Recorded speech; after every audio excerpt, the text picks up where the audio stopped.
In Egypt, the worst civil upheaval for 25 years. This scene in Cairo recently was also played out in several other Egyptian cities as students and workers fought soldiers and police in 2 days of bloody riots.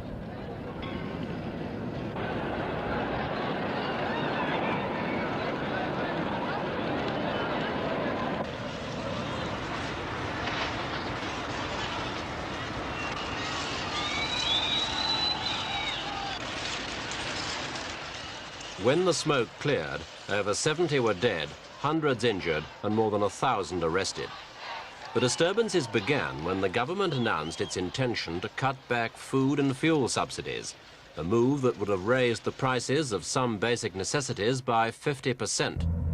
The protests soon took on a rich versus poor character, with bands of peasants and low-paid workers attacking Cairo's most obvious symbols of wealth. The luxurious night spots along the capital's so-called Las Vegas Strip near the Giza pyramids. Some clubs were totally wrecked.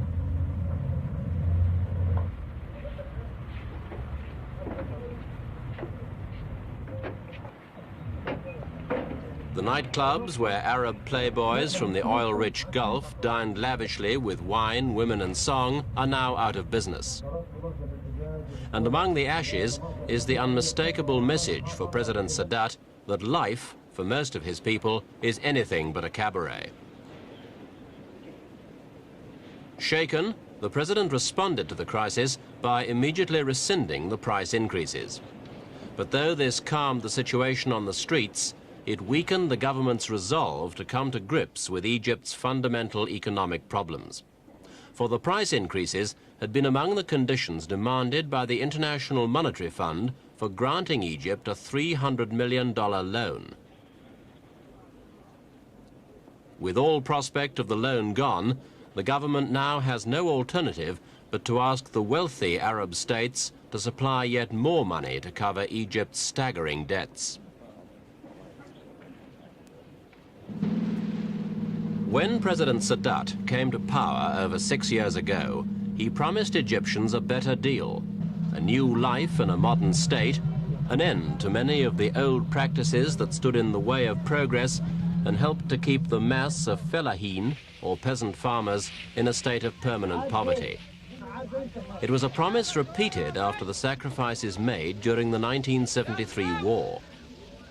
The recent riots, certainly the worst, but by no means the first to occur under Sadat, show that even the legendary patience of the Egyptian laborer is now wearing thin. The burdens have been too heavy for too long to be carried much further.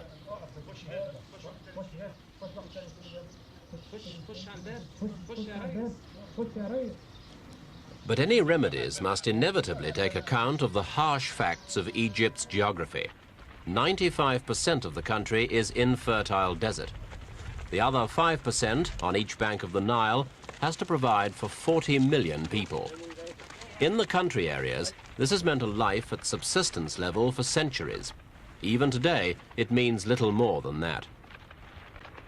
Small wonder then that in modern times there's been a steady migration from the countryside as younger people have sought a better future in the cities, and in one city especially, Cairo.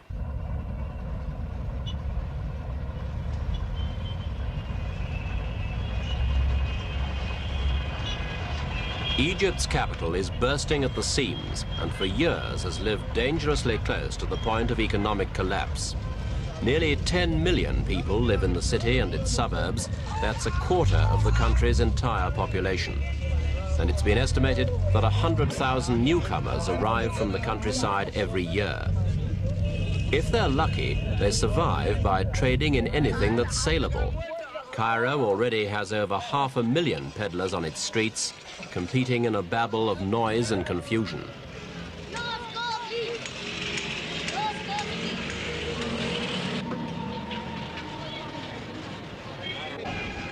The most an unskilled laborer can expect to earn is about $360 a year.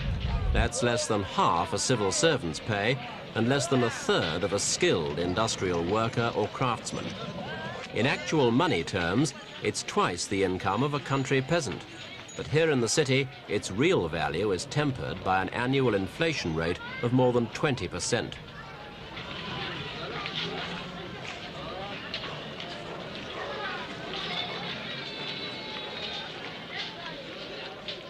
No one starves in Cairo, but only the most basic foodstuffs are within reach of the poor. Vegetables and fruit are cheap, and the prices of bread, flour, sugar, meat and cooking oil are kept artificially low by the $1,000 million the government spends on subsidies every year. The planned cuts in these subsidies would have virtually halved this precarious standard of living, a prospect that was enough to send 30,000 people rampaging through Cairo's streets last month.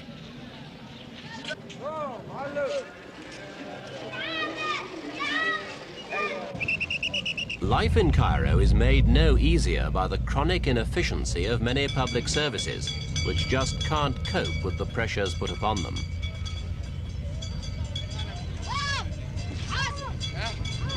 3,000 buses, over 200 trams, 20,000 taxis, 150,000 cars and 80,000 horse-drawn vehicles compete with pedestrians in Cairo's streets. 3.5 million passengers a day move or attempt to move by public transport. But the system's so overloaded that journeys across town can take up to 3 hours, often in the most exhausting conditions. Fares haven't changed in 20 years, and many ride free in the rush hours. In the most heavily populated suburbs, sanitation services often break down. Public drains become blocked, flooding their contents onto the streets. Little can be done about this sort of squalor in areas where the population density may be over 100,000 per square kilometre. In fact, population, or rather the increase in population, is probably the greatest threat to Egypt's economic future. Every year, there are 1.5 million more people to feed. Efforts to persuade young couples to have fewer children have met with a disappointing response and have had to fight against the usual religious and traditional objections of an archaic society.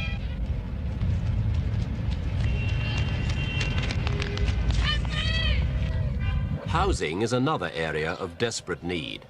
Many people in Cairo live not in houses, but on top of them, camping out in makeshift shacks on the roofs of office blocks in the city's center and in much worse conditions in the suburbs. Only wealthy foreigners can now afford to rent furnished apartments at $500 a month. Unfurnished premises are supposed to be $25 to $50 a month, but landlords nearly always insist on being paid under-the-table key money that could amount to anything between $5,000 and $10,000.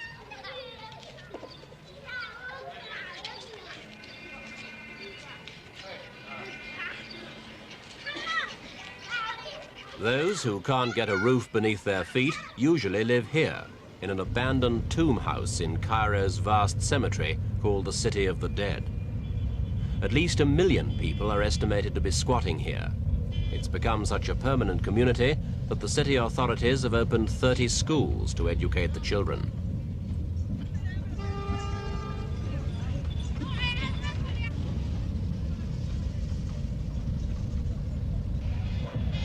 What political impact the riots and the problems that underlie them will have is difficult to forecast, especially as the political framework of Egypt is itself in transition.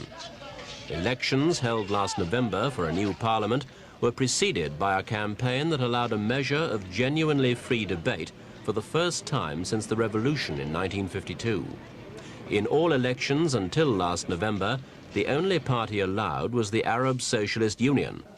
But this time, President Sadat encouraged 3 separate wings of the union to develop their own arguments and field their own candidates in opposition to the government line. It was all part of President Sadat's new initiative to move Egypt gradually towards a more democratic system, with the eventual aim of establishing separate political parties.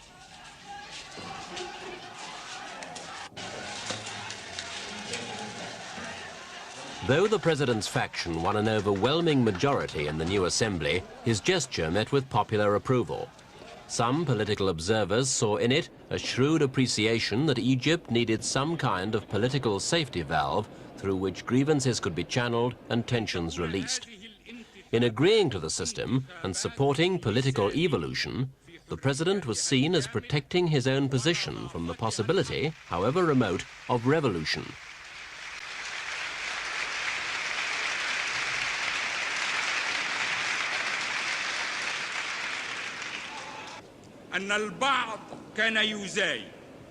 At the first session of the new parliament, President Sadat delighted members by announcing that the three factions would, from now on, be allowed to form themselves into quite independent political parties of right, centre and left, and the role of the old Arab Socialist Union would be progressively reduced.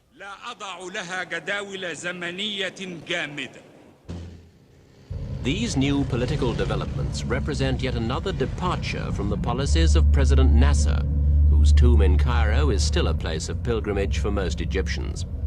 Nasser was a heroic figure who had a special rapport with Egypt's masses. President Sadat cannot match his popular appeal. And though he still pays lip service to the dead leader's memory, he's nevertheless reversed many of his predecessor's policies. Many demonstrators in the latest riots chanted Nasser's name as they put buses and buildings to the torch.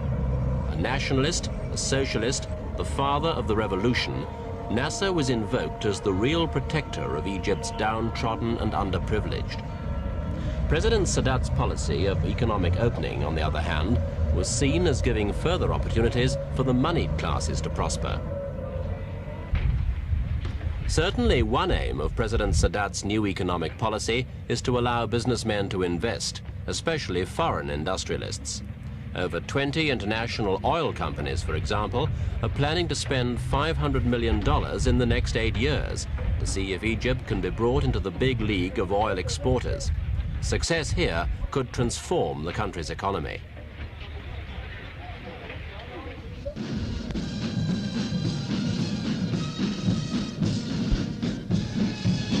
But overshadowing these issues is the biggest question of all. Will Egypt have peace? President Sadat himself has said that 1977 will be the crucial year, the year in which some major diplomatic breakthrough is needed. He's working for a new Geneva conference and a settlement that will allow him to take the economy off the war footing it's been on for the last 10 years. Egypt spends a third of its budget on defense, an 850,000-man standing army equipped with sophisticated missiles and equipment that have yet to be paid for.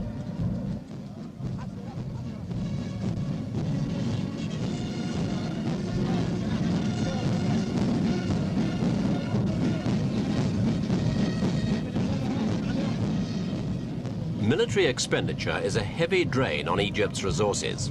If President Sadat achieves a settlement, he might have a real chance to improve the economy and restore his prestige. If he doesn't, his only alternative, as he said himself, is yet another Middle East war.